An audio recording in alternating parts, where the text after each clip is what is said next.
Charting యొక్క link మీద click చేసాము అని అంటే ఈ రోజుకి 55 స్టాక్స్ వచ్చాయి కదా. మరి అందులో ఎలాంటి స్టాక్స్ని మనం సెలెక్ట్ చేసుకోవాలి? స్టాక్ 20% సింగిల్ డేలో పెరిగింది అండ్ ఇన్ఫ్యాక్ట్ కేవలం 2 డేస్లోనే 50% రిటర్న్స్ని కూడా ఈ స్టాక్ ఇచ్చింది. Hi everyone, welcome to Telugu stock channel. By on dip strategy మీద నేను చేస్తున్న సెకండ్ వీడియో ఇది. 2 డేస్ బ్యాక్ నేను by on dip strategy explain చేస్తున్నప్పుడు ఇండస్ట్రియల్ ఇన్వెస్ట్మెంట్ ట్రస్ట్ అనే కంపెనీ యొక్క షేర్ ఇప్పుడు కరెంట్ మనకి ఒక బై లెవెల్స్లో ఉంది. ఈ లెవెల్లో మనకి డబుల్ సపోర్ట్ రావడం వల్ల ఇమీడియట్ బౌన్స్ బ్యాక్ అవ్వడానికి ఛాన్స్ ఉంటుంది అని ఎక్స్ప్లెయిన్ చేశాను. ఆ స్టాక్ నెక్స్ట్ డేనే 20% రిటర్న్ ఇచ్చింది. సో ఇలా మంచి రిటర్న్స్ ఇచ్చే స్టాక్ స్ట్రాటజీని ఇంకొంచెం ఇన్ డెప్త్ అనాలిసిస్ మనం ఎక్స్ప్లెయిన్ చేస్తే సబ్స్క్రైబర్స్ కి బాగా హెల్ప్ అవుతుంది అని చెప్పి ఈ వీడియో చేస్తున్నాను. అయితే ఈ వీడియోలో మనం 4 విషయాలు నేర్చుకోబోతున్నాం. అందులో ఫస్ట్ది, ఈ వీడియోలో నేను చార్టింగ్ కి సంబంధించిన ఒక స్టాక్ స్కానర్ లింక్ ఇవ్వబోతున్నాను. జస్ట్ మీరు ఆ లింక్ ని క్లిక్ చేస్తే చాలు, ఆటోమేటిక్ గా ఆ డేలో మనకి బై ఆన్ డిప్ స్ట్రాటజీకి హెల్ప్ అయ్యే స్టాక్స్ అన్ని కూడా స్కాన్ అయ్యి వస్తాయి. అయితే మనం స్టాక్ స్కానింగ్ చేసినప్పుడు మనకి అరౌండ్ 50 to 100 స్టాక్స్ రావచ్చు. బట్ ఆ 50 to 100 స్టాక్స్లో మనం ఎలాంటి స్టాక్స్ని సెలెక్ట్ చేసుకోవాలి అనేది, హౌ టు చూస్ స్టాక్స్, ఈ వీడియోలో నేను ఎక్స్ప్లెయిన్ చేయబోతున్నాను. అండ్ అలాగే ఏ లెవెల్లో బై చేయాలో తెలుసుకోవడం కోసం ఫిబొనాచిని ఎలా యూస్ చేయాలి, అండ్ అలాగే ఏ లెవెల్లో సెల్ చేయడానికి కూడా ఫిబొనాచిని ఎలా యూస్ చేయాలి అనేది ఈ వీడియో ద్వారా మనం తెలుసుకోబోతున్నాం. సో ముందుగా నేను చార్టింగ్ యొక్క స్క్రీనర్ లింక్ మీకు స్క్రీన్ మీద కనపడుతుంది. సేమ్ లింక్ మీకు కింద కమెంట్ సెక్షన్లో కూడా నేను పేస్ట్ చేస్తాను. సో మీరు జస్ట్ ఆ కమెంట్ సెక్షన్లో ఉన్న స్క్రీనర్ లింక్ మీద క్లిక్ చేస్తే చాలు, మీకు ఎవ్రీడే ఆ రోజు బై ఆన్ డిప్ స్ట్రాటజీకి హెల్ప్ అయ్యే స్టాక్స్ ఏంటి అనేది స్కాన్ చేసి పెడతాయి. అయితే మనకి జస్ట్ స్టాక్ స్కానింగ్ చేస్తే సరిపోదు, పూర్తిగా ఆ స్టాక్ని ఎప్పుడు బై చేయాలి, ఎప్పుడు సెల్ చేయాలి అనే ప్రాసెస్ మొత్తం అర్థం అవ్వాలి. అందుకనే ఈ వీడియోని ఎండ్ వరకు చూడండి. అండ్ ఈ వీడియోలో మీరు నేర్చుకునే కాన్సెప్ట్ మీకు నచ్చినట్టయితే ఈ వీడియోని లైక్ చేయడం మర్చిపోవద్దు. సో మన ఫస్ట్ స్టెప్లో మీరు కింద ఉన్న కమెంట్ సెక్షన్లో వచ్చిన లింక్ మీద కనుక మీరు క్లిక్ చేస్తే మీకు ఇలా చార్టింగ్ యొక్క పేజ్ అనేది ఓపెన్ అవుతుంది. ఒకసారి మీరు రన్ స్కాన్ కనుక క్లిక్ చేశారు అని అంటే మీకు కింద స్టాక్స్ స్కాన్ అయ్యి వస్తాయి. సో ఈ స్టాక్స్ స్కాన్ అయ్యి వచ్చిన దాంట్లో మనకి మొత్తం 55 స్టాక్స్ ఈ రోజుకి కనపడుతున్నాయి అన్నమాట. సో అనాలిసిస్ మనం చేయాలి అని అనుకున్నప్పుడు ఫస్ట్ లాస్ట్ పేజ్ నుంచి చేసుకుంటూ వస్తే మనకి మంచి స్టాక్స్, తొందరగా రివర్స్ అయ్యే స్టాక్స్ మనం ఈజీగా ఫైండ్ అవుట్ చేసుకోగలుగుతాం. సో ఇలా మనం చార్టింగ్ యొక్క లింక్ మీద క్లిక్ చేసాము అని అంటే ఈ రోజుకి 55 స్టాక్స్ వచ్చాయి కదా. మరి అందులో ఎలాంటి స్టాక్స్ని మనం సెలెక్ట్ చేసుకోవాలి? దానికోసం నేను ఇక్కడ ఒక చార్ట్ ప్యాటర్న్ చూపిస్తున్నాను. ఇలాంటి స్టాక్ చార్ట్స్ ఉన్నాయి అని అంటే మనం కాన్ఫిడెంట్గా ఆ స్టాక్ని సెలెక్ట్ చేసుకోవచ్చు. సో ఇలాంటి అంటే ఉద్దేశం ఏంటి అంటే, ఇక్కడ నేను ఒక క్లియర్ ఎక్స్ప్లెనేషన్ ఇస్తాను చూడండి. స్టాక్ అనేది స్టెప్ బై స్టెప్ పెరుగుతూ ఉండాలి. సో ఈ స్టెప్స్లో లెటస్ సే ఈ పర్టికులర్ చార్ట్ అనేది ఫస్ట్ స్టెప్ ఇది అని అనుకుందాం. సో ఫస్ట్ స్టెప్ అంటే ఏంటంటే, ఈ స్టాక్ ఫస్ట్ స్టెప్లో స్టాక్ ప్రైస్ అనేది ఈ లెవెల్లో కన్సాలిడేట్ అవుతూ మూవ్ అవుతూ పైకి కిందకి వెళ్తూ ఉంది. అండ్ ఒకసారి ఈ లెవెల్ని దాటిన తర్వాత మళ్ళీ నెక్స్ట్ లెవెల్లోకి వెళ్ళి ఇలా ట్రేడ్ అవుతూ ఉంది. తర్వాత ఆ లెవెల్ని కూడా దాటిన తర్వాత థర్డ్ లెవెల్లో ట్రేడ్ అవుతూ ఉంది. సో ఇలా లెవెల్ బై లెవెల్ ఏవైతే స్టాక్స్ ఇంక్రీజ్ అవుతూ వెళ్తున్నాయో అలాంటి స్టాక్స్ మనకి ట్రేడింగ్కి చాలా హెల్ప్ఫుల్గా ఉంటాయి. అయితే ఇక్కడ ఒక లాజిక్ అండ్ మ్యాజిక్ అబ్జర్వ్ చేస్తే, ఫస్ట్ స్టెప్కి ఏదైతే రెసిస్టెన్స్ అవుతుందో అదే సెకండ్ స్టెప్కి సపోర్ట్ అవుతుంది. And at the same time second స్టెప్కి ఏదైతే రెసిస్టెన్సెస్ అవుతాయో అవే థర్డ్ స్టెప్కి మనకి సపోర్ట్స్ అవుతూ ఉంటాయి. అంటే అంతకుముందు స్టాక్ ప్రైజెస్ ఈ పైన లెవెల్స్కి వస్తే సెల్ చేసే విధంగా కిందకి పుష్ చేస్తూ ఉండేవి, కానీ తర్వాత అదే స్టాక్ మళ్ళీ ఆ లెవెల్కే వస్తే ఈసారి పైకి పుష్ చేయడానికి ట్రై చేస్తూ ఉంటాయి. అలాగే మనం సెకండ్ స్టెప్లో అబ్జర్వ్ చేసిన స్టాక్ ప్రైజెస్ ఇక్కడ కిందకి పడుతూ ఉన్నాయి, ఈ లెవెల్స్కి రాగానే మళ్ళీ బౌన్స్ బ్యాక్ అయ్యి పైకి పెరుగుతూ ఉన్నాయి.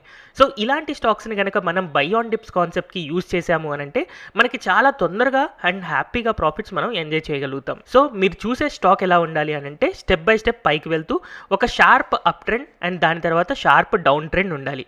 సో ఇక్కడ కూడా మనం ఒక షార్ప్ అప్ ట్రెండ్ ఇలా చూడొచ్చు అండ్ తర్వాత షార్ప్ డౌన్ ట్రెండ్ మనకు కనపడుతూ ఉంది. సో ఎక్కడైతే ఫాస్ట్ మూమెంట్స్ ఉంటాయో అలాంటి చోట్లే మనం బై ఆన్ డిప్ స్ట్రాటజీని యూజ్ చేసుకోవచ్చు. సో అర్థమైంది కదా. మీరు ఏదైనా ఒక పర్టికులర్ చార్ట్ కనుక అబ్జర్వ్ చేస్తే అది ఇలా స్టెప్ బై స్టెప్ పైకి వెళ్తున్నట్టు ఉండాలి. అలాంటి స్టాక్స్ మీరు సెలెక్ట్ చేసుకుంటేనే మంచిది. అదే ఒకవేళ మీరు అబ్జర్వ్ చేసిన స్టాక్ గనక ఇలా ట్రేడ్ అవుతుంది అని అనుకుందాం. సో కరెంట్ డే మీ ప్రైస్ అనేది గనక ఇక్కడ ఉంటే యాక్చువల్గా ఈ స్టాక్ అంతా కూడా సైడ్ వైజ్ ట్రెండ్లో ఉన్నట్టే. ఇంకా బ్రేక్అవుట్ రాలేదు, ఫాస్ట్ మూమెంట్ రాలేదు, కాబట్టి బై ఆన్ డిప్స్ కాన్సెప్ట్ అనేది యూజ్ చేయకూడదు. మనకి ఖచ్చితంగా ఒక పర్టికులర్ లెవెల్ నుంచి బ్రేక్అవుట్ అయ్యి నెక్స్ట్ లెవెల్కి వెళ్తూ తర్వాత మళ్ళీ పడిపోయి ఇక్కడకు వచ్చిన స్టాక్స్ని మాత్రమే మనం పిక్ చేసుకోవాలి. సో ఎలాంటి స్టాక్ చార్ట్ని చూడాలి అండ్ ఎలాంటి స్టాక్ చార్ట్ని చూడకూడదు అనేది మీకు అర్థమైంది కదా. సో ఒకసారి మనం ప్రాక్టికల్గా చూద్దాం. ఇప్పుడు నేను లాస్ట్ పేజ్లో మొత్తం 5 స్టాక్స్ కనపడుతున్నాయి. ఈ 5 స్టాక్స్ అన్నిటికీ కూడా ఒకసారి చార్ట్స్ నేను ఓపెన్ చేస్తున్నాను. సింపుల్గా కంట్రోల్ క్లిక్ చేసి తర్వాత ఒక్కొక్క దాని మీద క్లిక్ చేస్తున్నాను. సో ఇలా క్లిక్ చేయడం వల్ల నాకు 5 చార్ట్స్ ఇక్కడ అన్ని మెల్లగా ఓపెన్ అవుతూ ఉన్నాయి. సో ఫస్ట్ స్టాక్ నేను అబ్జర్వ్ చేసినప్పుడు ఇది నాకు క్లియర్గా స్టెప్ బై స్టెప్ పైకి వెళ్తూ ఉంది. ఇలా ఒక స్టెప్ పైకి కిందకి ఇలా మూవ్ అవుతుంది. కాబట్టి ఈ స్టాక్ని నేను కావాలి అని అనుకుంటే అనాలిసిస్ చేయొచ్చు. అండ్ నెక్స్ట్ స్టాక్ మనం అబ్జర్వ్ చేస్తే ఈ స్టాక్ కూడా మనకి స్టెప్ బై స్టెప్ పైకి వెళ్తూ ఉంది.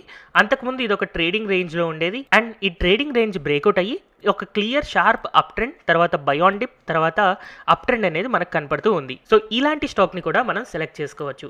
అండ్ నెక్స్ట్ అలాగే ఈ స్టాక్ చార్ట్ని మనం అబ్జర్వ్ చేసినా కూడా ఇది కూడా అంతకుముందు ఒక పర్టికులర్ ట్రెండ్లో మూవ్ అయ్యేది, తర్వాత షార్ప్ అప్ ట్రెండ్ వచ్చింది అండ్ షార్ప్ డౌన్ ట్రెండ్ వస్తుంది. కాబట్టి ఈ స్టాక్ని కూడా మనం అబ్జర్వ్ చేయొచ్చు. నెక్స్ట్ ఈ స్టాక్ అంతకుముందు ఒక డౌన్ ట్రెండ్లో ఉండేది, అది బ్రేక్అవుట్ అయ్యి షార్ప్ అప్ ట్రెండ్ వచ్చింది. కాబట్టి దీన్ని కూడా అబ్జర్వ్ చేయొచ్చు. సో అర్థమైంది కదా, మనకి స్టెప్ బై స్టెప్ ఇలా పెరుగుతున్న స్టాక్స్ ఏవైతే ఉన్నాయో వాటిని మనం బయాన్ డిప్స్ కాన్సెప్ట్ కి యూస్ చేయొచ్చు అన్నమాట. మరి ఎలాంటి స్టాక్స్ అసలు ట్రేడ్ చేయకూడదు అని అంటే ఈ స్టాక్ ఇక్కడ మీరు అబ్జర్వ్ చేస్తే క్లియర్గా అప్పర్ సర్క్యూట్ కానీ లోవర్ సర్క్యూట్ కానీ హిట్ అయ్యే స్టాక్. ఇలాంటి స్టాక్స్ని మనం ట్రేడ్ చేయకూడదు. నెక్స్ట్ ఇక్కడ మీకు కనపడుతున్న చార్ట్ మీరు అబ్జర్వ్ చేస్తే ఈ స్టాక్ క్లియర్గా ఒక సైడ్ వేస్ ట్రెండ్లో ఉన్న స్టాక్ చార్టే అండ్ పెద్ద మూమెంట్స్ ఏమీ లేవు. ఫాస్ట్ అప్ ట్రెండ్ లేదు, ఫాస్ట్ డౌన్ ట్రెండ్ లేదు.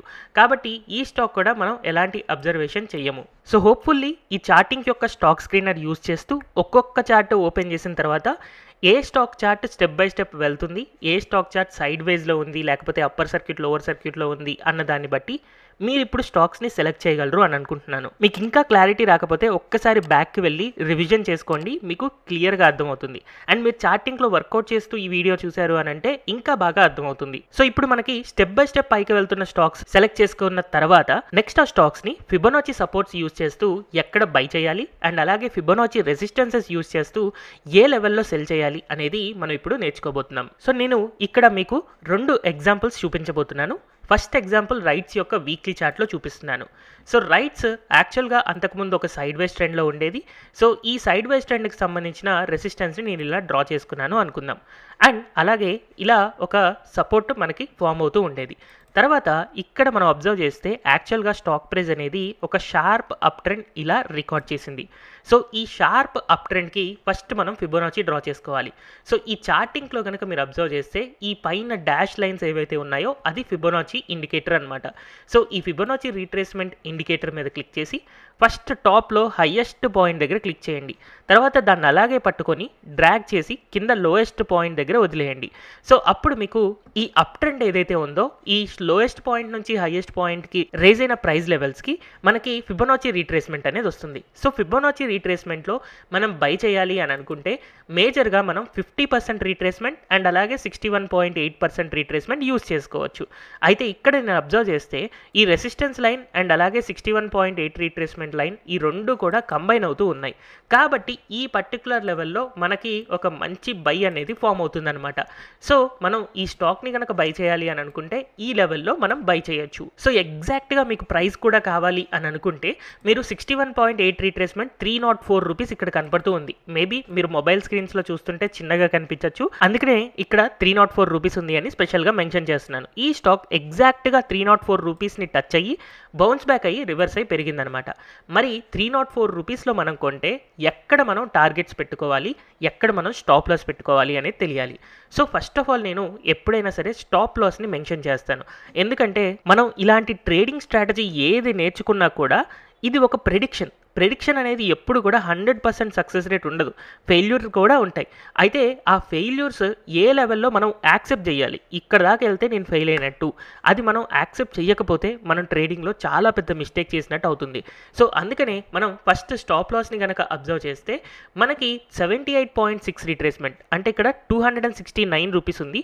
ఇన్ కేస్ 269 రూపీస్ టచ్ అయితే మనం ఈ స్టాక్ నుంచి ఎగ్జిట్ అయిపోవచ్చు. ఈ 269 హిట్ అవ్వనంత కాలం స్టాక్ అనేది అప్ ట్రెండ్ లో ఉండడానికే మనకి చాలా ఎక్కువ ఛాన్సెస్ ఉంటాయి. సో ఇప్పుడు మనకి స్టాప్ లాస్ అనేది తెలిసింది కాబట్టి నెక్స్ట్ టార్గెట్. సో ఇలాంటి ఫిబొనాచిలో 38.2 రీట్రేస్మెంట్ అండ్ అలాగే 23.6 రీట్రేస్మెంట్ ఈ రెండు రీట్రేస్మెంట్స్ కూడా మన యొక్క టార్గెట్స్ అవుతాయి అండ్ ఫైనల్ టార్గెట్ 0% రీట్రేస్మెంట్ అవుతుంది. సో మన ఫస్ట్ టార్గెట్ హిట్ అవ్వడానికి ఈ పర్టికులర్ స్టాక్ కి 4 వీక్స్ టైం పట్టింది. బై లెవెల్ వచ్చేసి 304 దగ్గర అండ్ సెల్ లెవెల్ వచ్చేసి 353 దగ్గర ఉండడం వల్ల ఈ స్టాక్ దాదాపుగా 17% పెరగడానికి 4 వీక్స్ టైం పట్టి మనకి టార్గెట్ 1 అనేది హిట్ అయింది. తర్వాత ఇంకొక 7 to 8 వీక్స్ తర్వాత టార్గెట్ 2 అనేది హిట్ అయింది. అండ్ ఫైనల్గా 0% టార్గెట్ హిట్ అవ్వడానికి దాదాపుగా 14 వీక్స్ పట్టింది. అయితే ఈ 0% టార్గెట్ మనకి హిట్ అయినప్పుడు స్టాక్ అనేది మోర్ దెన్ 50% రిటర్న్స్ ఇచ్చింది. సో ఇప్పుడు ఈ వీడియోలో మీకు ఒక డౌట్ రావచ్చు, ఇందాకటి నుంచి నేను వీక్లీ చార్ట్ గురించి డిస్కస్ చేస్తున్నాను, అంటే ఇన్ని వీక్స్ ఆగాల స్వింగ్ ట్రేడింగ్లో అని చెప్పి మీకు డౌట్ రావచ్చు. ఇవి మనకి డైలీ టైం ఫ్రేమ్లో కూడా వర్కౌట్ అవుతూనే ఉంటాయి. దానికి నేను మీకు ఇక్కడ ఒక ఎగ్జాంపుల్ చూపించాలి అని అనుకుంటున్నాను. ఇందాక మనం స్టాక్ స్కానింగ్ చేసినప్పుడు మనకి 54th స్టాక్ ప్రీమియర్ పాలీఫిలిమ్స్ లిమిటెడ్ వచ్చింది. యాక్చువల్గా నా పర్సనల్గా అయితే నేను ఈ ప్రీమియర్ పాలీఫిలిమ్స్ని ట్రేడ్ చేయను. ఎందుకు అంటే ఇది upper circuit lower circuit sit అవుతున్నట్టుగా కనపడుతూ ఉంది. బట్ జస్ట్ ఎడ్యుకేషనల్ పర్పస్ నేను ఈ వీడియో చేస్తున్నాను, ఎలాంటి స్టాక్ సజెషన్ కాదు. కాబట్టి ఈ వీడియోలో ఉన్న కాన్సెప్ట్ని నేను ఇక్కడ ఎక్స్ప్లెయిన్ చేస్తున్నాను. ఫస్ట్ ఆఫ్ ఆల్ ఈ స్టాక్ యొక్క రెసిస్టెన్స్ లెవెల్స్, అంటే యాక్చువల్గా ఇక్కడ ఫస్ట్ స్టెప్లో ఈ లెవెల్లో స్టాక్ ట్రేడ్ అవుతూ ఉంది. ఇలా ట్రేడ్ అవుతున్నప్పుడు స్టాక్ మల్టిపుల్ టైమ్స్ ఈ లైన్ దగ్గర రెసిస్టెన్స్ తీసుకుంది. సో మీరు అబ్జర్వ్ చేస్తే ఇలా ఫస్ట్ టైం ఎప్పుడైతే మనకి ఇక్కడికి వచ్చిందో ఇక్కడ నుంచి రివర్స్ అయింది. సెకండ్ టైం కూడా జస్ట్ ఆ ప్రైస్ రేంజ్ని టచ్ అయ్యి రివర్స్ అయింది. అండ్ థర్డ్ టైం కూడా ఈ ప్రైస్ రేంజ్ని టచ్ అయ్యి రివర్స్ అయింది. అండ్ ఫోర్త్ టైం మనకు ఒక బ్రేక్అవుట్ ఇచ్చినట్టుగా ఇచ్చినా కూడా అదొక ఫేక్ సిగ్నల్ అయి పడిపోయింది. కాబట్టి ఈ 2 లెవెల్స్ ఏవైతే ఉన్నాయో అవి మనకి క్రూషియల్ లెవెల్స్ అవుతాయి అన్నమాట. సో ఈ 2 లెవెల్స్ని నేను మార్క్ చేసుకున్న తర్వాత ఈ జోన్ నుంచి బయటకు వచ్చేసాం కాబట్టి దాన్ని తీసేస్తున్నాను. సో ఈ 2 జోన్స్ నాకు ఇప్పుడు స్ట్రాంగ్ సపోర్ట్ జోన్స్. యాక్చువల్గా ఇవే 2 జోన్స్ అంతకుముందు స్ట్రాంగ్ రెసిస్టెన్స్ జోన్స్. సో ఆ జోన్ని బ్రేక్ అయ్యేటప్పుడు ఒక షార్ప్ అప్ ట్రెండ్ అనేది ఇక్కడ రికార్డ్ చేసింది. సో ఇలాంటి షార్ప్ అప్ ట్రెండ్ ఏదైతే ఉందో అక్కడ ఒక ప్రాఫిట్ బుకింగ్ వచ్చేసి షార్ప్ డౌన్ ట్రెండ్ ఫామ్ అవుతూ ఉంది. సో ఇలాంటి షార్ప్ డౌన్ ట్రెండ్లో మనం ఏ లెవెల్లో బై చేయాలి తెలుసుకోవడం కోసం ఫిబొనాచీని మనం ఇలా డ్రా చేసుకోవచ్చు. సో పైనుంచి కిందకి నేను ఫిబొనాచీ డ్రా చేశాను. సో డ్రా చేసినప్పుడు నాకు 61.8 రీట్రేస్మెంట్ వచ్చేసి 122.6 దగ్గర ఉంది. ఎగ్జాక్ట్గా మనకి ఆ 61.8 రీట్రేస్మెంట్ టచ్ అయిన తర్వాతే మనకి బౌన్స్ బ్యాక్ అనేది కనపడుతూ ఉంది. ఇంట్రాడే బేసిస్లో ఇంకా కొంత కిందకి వెళ్ళింది, కానీ మన స్టాప్ లాస్ అయిన 78.6 రీట్రేస్మెంట్ దాకా స్టాక్ ప్రైస్ అనేది వెళ్ళలేదు. 122 దగ్గర మనం ఎంటర్ అయ్యాము అని అంటే మన టార్గెట్ అనేది 137 ఉంటుంది. నెక్స్ట్ డేనే ఆ టార్గెట్ 137 హిట్ అయిపోయింది. సో 38.2 రీట్రేస్మెంట్ ఇమీడియట్గా క్రాస్ అవుతున్నాం ఫస్ట్ డేనే అని అంటే మనం ఇంకా వెయిట్ చేయొచ్చు 23.6 రీట్రేస్మెంట్ కోసం. సో అలా కాసేపు వెయిట్ చేయగానే 23.6 రీట్రేస్మెంట్ కూడా అదే రోజు హిట్ అయిపోయింది. సో స్టాక్ 20% సింగిల్ డేలో పెరిగింది. అండ్ నెక్స్ట్ డేకి వెయిట్ చేస్తే మనకి 0% ఫిబొనాచీ రీట్రేస్మెంట్ని కూడా హిట్ అయిపోయింది. అంటే స్టాక్ దాదాపుగా 38% 2 డేస్లో పెరిగింది. అండ్ ఇన్ఫ్యాక్ట్ కేవలం 2 డేస్లోనే 50% రిటర్న్స్ని కూడా ఈ స్టాక్ ఇచ్చింది. సో చూసారా బై ఆన్ డిప్స్ కాన్సెప్ట్ అనేది ఎంత బాగా వర్కౌట్ అవుతుందో. సో ఫైనల్గా మనం ఎడ్యుకేషనల్ పర్పస్ ఇంకొక స్టాక్ చార్ట్ని చూద్దాం. ఫర్ ఎగ్జాంపుల్ ఈ స్టాక్ చార్ట్ కనుక నేను అబ్జర్వ్ చేస్తే అంతకుముందు క్లియర్గా ఇదొక అప్ ట్రెండ్లో ఉండేది. ఈ అప్ ట్రెండ్కి సంబంధించి మనం ఇప్పుడు ఈ స్టాక్ని ట్రేడ్ చేయొచ్చా లేదా, అండ్ ఒకవేళ ట్రేడ్ చేస్తే ఏ లెవెల్లో ట్రేడ్ చేయాలి చూద్దాం. సో ఫస్ట్ ఆఫ్ ఆల్ మనం షార్ప్ అప్ ట్రెండ్ని మార్క్ చేసుకోవాలి. సో ఇలా లోయెస్ట్ పాయింట్ నుంచి హైయెస్ట్ పాయింట్ దాకా నేను షార్ప్ అప్ ట్రెండ్ని మార్క్ చేసుకొని ఇలా ఒకసారి ఫిబొనాచీ లెవెల్స్ డ్రా చేస్తున్నాను. సో ఎప్పుడైతే ఇలా ఫిబొనాచీ లెవెల్స్ డ్రా చేశానో నాకు 61.8 రీట్రేస్మెంట్ అనేది 1145 దగ్గర ఉంది. ఇన్ కేస్ రేపటి రోజున ఇదే షార్ప్గా పడడం అనేది కంటిన్యూ అవుతూ 1145 దగ్గర కనుక కమింగ్ నెక్స్ట్ వీక్లో వచ్చింది అని అంటే ఈ స్టాక్లో మనకు ఒక బయింగ్ మొమెంటం అనేది లేదా బయింగ్ సిగ్నల్ అనేది వచ్చింది అని అనుకోవచ్చు. అండ్ ఒకవేళ మనం ఈ స్టాక్ని కనుక ట్రేడ్ చేస్తే మన స్టాప్ లాస్ అనేది 998 రూపీస్ టచ్ అయింది అని అంటే మన స్టాప్ లాస్ హిట్ అయింది అని అనుకోవచ్చు. టార్గెట్ 1352 దాకా లేదా 1480 రూపీస్ దాకా మనం పెట్టుకోవచ్చు. సో చూసారా వీడియో ఎండ్ వచ్చేసరికి ఎంత సింపుల్గా ఉందో ఈ స్ట్రాటజీ. అయితే ఈ వీడియోలో కేవలం స్టాక్ స్క్రీనర్ ఒక్కటే ఇంపార్టెంట్ కాదు, మనం ఎలాంటి స్టాక్ని సెలెక్ట్ చేసుకోవాలి, ఫిబొనాచీని ఎలా డ్రా చేయాలి, ఎలా కరెక్ట్గా సపోర్ట్స్ని మార్క్ చేసుకోవాలి, ఎక్కడ డబుల్ సపోర్ట్స్ ఉన్నాయి, అండ్ అలాగే మనం రెసిస్టెన్స్ దగ్గర ఏ లెవెల్స్లో సెల్ చేయాలి అనే ప్రతి ఒక్క పాయింట్ కూడా ఇంపార్టెంటే. హోప్ఫుల్లీ నేను ఇచ్చిన ఈ ఎక్స్ప్లెనేషన్తో మీకు బై ఆన్ డిప్ స్ట్రాటజీ అనేది ఇంకొంచెం బెటర్గా అర్థమైంది అని అనుకుంటున్నాను. మీకు గనక ఈ వీడియోలో ఏదైనా డౌట్స్ ఉంటే కింద కమెంట్ సెక్షన్లో మెన్షన్ చేయండి. ఈ వీడియో ఎండ్ దాకా చూసి మీరు ఇంకా వీడియోని లైక్ చేయకపోతే తప్పకుండా లైక్ చేయండి. అండ్ అలాగే don't forget to subscribe to Telugu stock channel. Thank you everyone for watching this video.